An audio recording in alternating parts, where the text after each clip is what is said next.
everyone, welcome back to my channel. My name is Celeste, and today we're going to be doing a reading wrap-up for January and February, because I did have a January and February TBR, and by the time I had finished books for January, it was already like the middle of the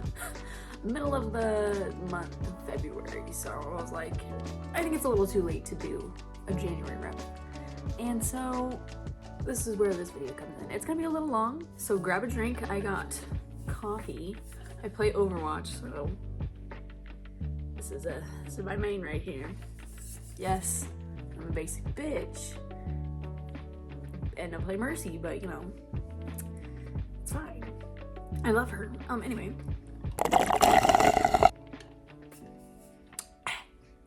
I read 8 books in January and I read 8 books in February. So that's pretty good for me, you know. That's 16 whole books for the beginning of the year. And in this wrap up, I'm going to be going in order from least favorite to favorite. Usually I go in order of the order I read the books, but I thought, you know, why not change up a little bit? So let's get into the first book. My first book was also my least favorite book, and that is We Came to Welcome You by Vincent Tirado.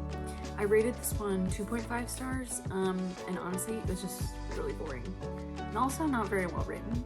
And it was not scary, it was not creepy, nothing about it freaked me out at all. I guess the only good thing about it was the LGBTQIA plus representation and somewhat the mental health representation. But other than that, it was just not good. Also, the main character was really boring. And I didn't really like how it ended either. So this book is about a lesbian couple who moves into like a community, and the home is like, compared to all the other houses, it's kind of run down. That's like why they could afford it. And the main character had just lost her job, kind of, and immediately things just seemed kind of weird because of the community and the neighbors. Everyone's like a little strange. But yeah, this was just a book. Not great. One that was just barely better than We Came to Welcome You was The God of the Woods by Liz Moore. This one is about a girl who goes missing at a summer camp, and she just so happens to be the owner's daughter. The perspectives were not that good. I didn't really care for any of the characters. There were some characters where I was just like, I really don't give a shit. I don't care about this character or what they went through, and I'm just not interested overall. And the ending, the twists made me a little irritated. I feel like of all the things that the author could have done, she chose to do that instead. And it's just like, you couldn't have ended your book any other way. The next one is Mapping the Interior by Stephen Graham Jones. This is my first book into Stephen Graham Jones, and I'm not sure if it should have been the first one. I read it because it's so short. It's a novella. It is about a boy who sees a figure in full Blackfeet regalia in his house, and so he goes and follows it. But also, I feel like the summary for this book is kind of misleading. Like, I feel like it doesn't really go into what the summary says. Like, sort of it does, but I feel like it's more literary magical realism than it is horror. Like, I went into it thinking it would be more horror, and that's kind of why I rated it a 3 stars, because I was expecting more horror and it just didn't give that. But it wasn't bad. Like, I feel like the imagery and the exploration into the main character, those were good. But I wanted more horror, and it did not deliver on that. However, I am still interested in reading more from Stephen Graham Jones, and spoiler, I have read another Stephen Graham Jones and I really liked it, so that'll be coming in another wrap up. But yeah, I was mapping the interior. Another 3-star read in January was Orbital by Samantha Harvey. This is not a book to read if you want plot or characters. It has, I mean, honestly, it has neither of those. It is basically just a study on humanity and Earth. It basically follows five astronauts as they orbit Earth. It takes place in one day, but they orbit Earth like I think it's 16 or 18 times. So they continuously see sunrises and sunsets on Earth, and they're like thinking about what it's like down there on Earth. It was very beautifully written, and I think it analyzes a lot of things. Overall, the book was just okay. I actually attended a book discussion for this at my local independent bookstore cafe, and it made me like the book a little bit more. I liked one of the elements that people at that discussion talked about, which was that they refer to this painting a lot in the book, and how everyone like perceives the painting differently because it's not really sure like what the main subject of the painting was. And I feel like the people at the discussion talked about how this book is kind of like that painting because there's so many perspectives in the book that you can look at and think about differently. So I really like that connection between that painting and this book. Another 3-star read was The Cinnamon Bun Bookstore by Lori Gilmore. I actually think I liked this one a little bit more than Pumpkin Spice Cafe, surprisingly. I mean, it was still just okay, but I think I liked the characters a little more in this one. They had a little bit more depth, at least the male love interest. So this one's about Hazel, she kind of runs the bookstore, the local bookstore, and then also about Noah, who is the local fuckboy fisherman. I really liked his character, and I liked the depth that the author went into his character, and I think I liked that element more so than the actual plot of the book. I also read This Blood That Binds Us by S.L. Coakley and rated it 3 stars. This one is about a girl who gets jumped in the woods by someone, and she quickly finds out that it's someone who goes to her school, and they kind of come to an agreement, and then later on she's jumped by someone or something else, and so the two kind of like work together to figure out what or who it is.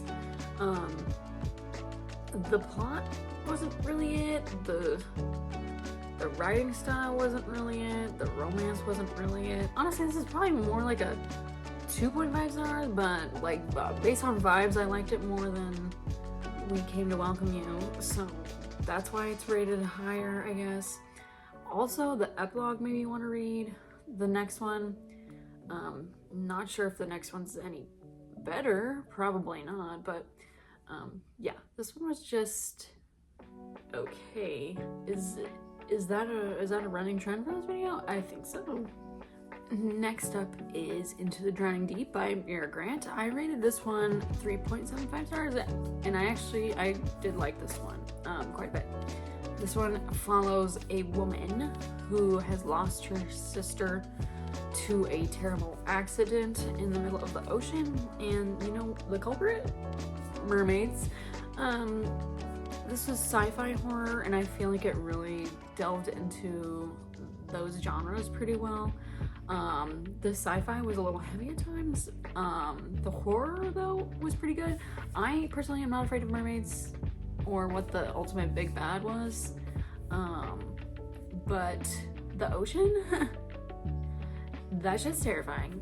We know less about the ocean than we do space. Did you know that? The ocean's on our planet, people. Don't you think we should know a little bit about the ocean? as compared to space. Yeah, I think that's something that the author actually went into a little bit, and I really appreciated that, and I think she did a really good job writing this book. So yeah. The next one I also rated 3.75 stars, and that is A Pocket of Lies by Ari Sandpiper. This one is essentially about a woman who is a very good thief, but she is in a lot of debt to someone. So she ends up kidnapping a princess and posing as her to go to this ball so she can steal money from people there unknowingly. They don't know, you know.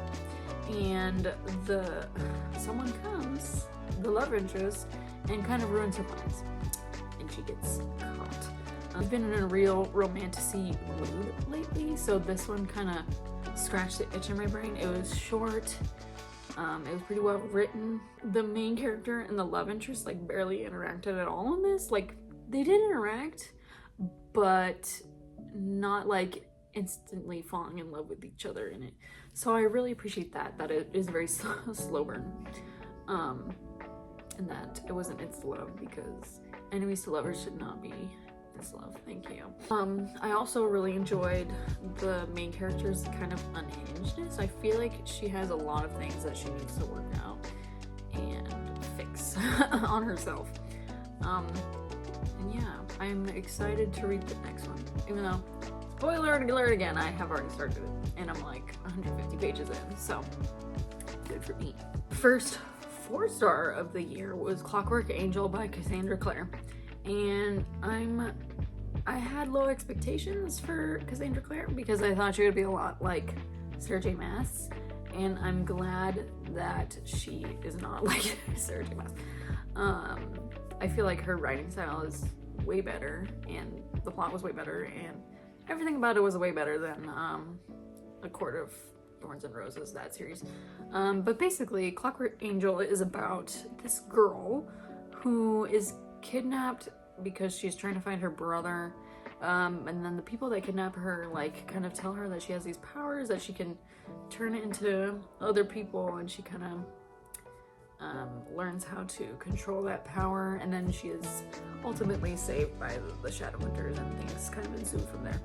This book was just a good little ride. The writing style was good, like I said. The plot was good, like I said. I really enjoyed the characters too. I thought they were pretty well written. I love Jem. Fuck the other guy. I don't remember his name. I think it's Will. Will? Yeah. Jem, better. Thank you. Thank you for coming to my TED Talk. Read Flower Heart by Catherine Bakewell. This was also a 4-star. This one was cute and cozy, and I think it talked about mental illness and like had good representation for it. For example, the main character has a lot of anxiety, and I can relate to that, so I was like kind of connecting to the story even without really, I mean, I liked the plot and I liked the characters and the writing style and all that, but I thought the mental illness representation from it was well written. But this one is about a girl who has magical powers, and she can't control them because they are very powerful, and she accidentally hurts her father, and the only way she can cure him is by controlling her powers. So her childhood best friend, who kind of like cut her off, is like, hey, I'll help you, and she's like, thank God, because I love my dad and I need to cure him because I cannot live without him. And so it goes into their relationship and the relationship with their powers, and I thought the romance was really cute. It was not like a big element to the story, so I really appreciated that. I feel like it focused more on her and her development rather than a romance, so that was good. I finally got around to the second book in a series by T. Kingfisher, and that is What Feasts at Night. I also gave this one 4 stars. This is the second book after What Moves the Dead. I don't think, like, if I go into this one, it wouldn't spoil anything for What Moves the Dead. I feel like they're pretty separate from each other. It's just that this one happens after What Moves the Dead. But What Moves the Dead is the Fall of the House of Usher retelling. I think this one is also retelling, but I'm not like entirely sure. But I did enjoy What Moves the Dead a little bit more than this one. I feel like this one wasn't as creepy. Like the premise of it wasn't as creepy. I did like it though. I like Alex, the main character. This one kind of follows Alex as they go home, and then they discover that something is like kind of messing around with people in their hometown, and no one wants to help them in their house, so they call upon someone who is like very looked down upon. And yeah, the imagery was good, the writing was good. I love T. Kingfisher's writing style. I think she adds a lot of comedy to her horror, and that makes it pretty good. But yeah, this one wasn't as creepy, but I still really liked it. Also, it's super short, so very easy to read. I saw that there's gonna be a third one, and I'm super excited for that one, so keep your eyes peeled for that one. The book I gave 4 stars was Butter by Azuko Yuzuki, and I'm really glad I liked this one as much as I did, because I've been hyping it up since last year, and yeah, I'm just really glad I liked it. So I feel like I kind of already talked about this one in a reading vlog that I just uploaded recently, and so I'm not gonna get too much into it, but this one is about a journalist who wants to interview and write an article about this woman who was accused of murdering 3 people, and that woman also happens to be like a really good chef. But the woman is like, I don't want anything to do with journalists. She doesn't want to be interviewed by anyone. But the main character's like, no, I know a way to get an interview with you. So she does. And I feel like the translation was really, really good. I feel like the translator really captured the author's writing style very well, because I feel like a lot of Japanese translated works feel kind of choppy. I didn't get that from this one. I feel like a lot of the descriptions were very good, and I really liked the development of the main character. She really changes throughout the book, and she kind of discovers herself with the help of this woman that's the murderer. It's just beautiful. The next one I rated 4.5 stars, and that is Intermezzo by Sally Rooney. I really, really enjoyed this one. I feel like if I read it again, I'd probably rate it higher. Unfortunately, I don't own it, and the library hold would probably be like 40 weeks long or something, so yeah. Intermezzo is about these 2 brothers. One is like in his 30s and the other one is just in his 20s, and it is about them losing their father to cancer, and their relationships with the women that kind of help them through this grieving period. I don't care what people say. People can say this book is boring.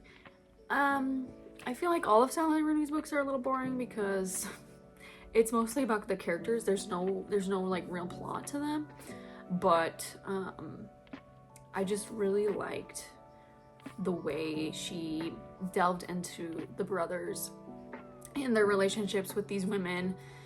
All these relationships kind of interconnected in some way. The only thing that's like kind of stopping me, I guess, from giving it 5 stars was Peter's point of view. It was very, like, at first it was very hard to get into because he's written very stream of consciousness, and it was sometimes, like, at times very hard to follow, like, what exactly he was trying to get at. But the more you read it, the more you start to understand, like, his thought process and the way he sees things. So I actually really appreciated the difference between his chapters and Ivan's and Margaret's chapters. I feel like Sally Rooney did a really good job distinguishing them from each other. And, you know, I feel like this was one of her best written books so far, because I have read Normal People and Conversations with Friends, and I think even though I rated Conversations with Friends higher, I feel like Intermezzo is probably my favorite one out of all three of them. So that says a lot, I think. Finally, we come to our first 5 stars of the year, and that is Dating Dragons by Christy Boyce. I read Dungeons and Drama last year, and I read it in one sitting, and it was 5 stars. It was so good. It was so cute. This one lived up to the hype too. I would say out of the 2, I probably like Dungeons and Drama a little more, but this one was still really good and really cute. This is about a girl who ends up moving schools because the friend group she had at her old school, they kind of betrayed her in a way. And so she ends up moving to this other school, and she meets the boy. I'm sorry, I don't remember their names, but she meets this boy, and he happens to be a part of a D&D group, and she is a D&D player. But the problem with this D&D group is that no one can date each other in the group. And, you know, these 2 are the love interests, so they kind of have to pine for each other throughout the whole thing. And their pining is really cute, and them like denying each other's feelings, really cute. I also liked the representation in this. I feel like there's a really diverse cast. It's so cute, it's so entertaining. I loved all the characters. It was just great. Another 5-star that was honestly just rated on vibes was Blood on the Tracks by Shuzo Oshimi. This is about a woman who is like very, very obsessed with her son. Think like Bates Motel, Psycho. It's kind of like that. And she would do anything for him, pretty much. The twist that happened in the book, I kind of called it like a couple pages out, but it still got me. I was like, damn, she really did that, huh? I was like, girl, you kind of crazy. Like, obviously there's something wrong with her, but like I don't even know. I'm like kind of at a loss for words right now. Like, it was just that good. So I do own the 2nd volume, so I probably will be reading it very soon. And I just hope the rest of the series is as good as this first one, because this one was a ride. Lastly, The Wild Hunters by Emily Lloyd-Jones was another 5 stars for me. This one is about a wild hunt that happens like every 5 years, and whoever wins it gets granted a wish by this magical fae king. And it follows 3 different perspectives. I liked all of the characters. I liked the writing style. I liked the relationships between the characters. The plot was good. Like, I could go on about why I liked this book. Everything was just really good. I also listened to the audiobook, and I think that's kind of the way to go, because the narrator has an accent, and I think that really helps with the story. Like, I feel like it tied into the story really well. So I need to get a motherfucking copy of this book like yesterday. I need to own this book because I probably will reread it. So yeah. And there we have it, all my reads from January and February. Aside from like 2 main books, I feel like I had pretty good reading months. I feel like a majority of the books were 3.5 stars and above. I think like over half, right? I don't know how to count or do math apparently. I'm kind of tired now because this video has gone on for almost 34 minutes. So I'm gonna really have to cut it down. If you've gotten this far into the video, leave a die emoji for Dating and Dragons. And if you feel so inclined, leave a like, comment, and subscribe. And I will see you in another video. Bye!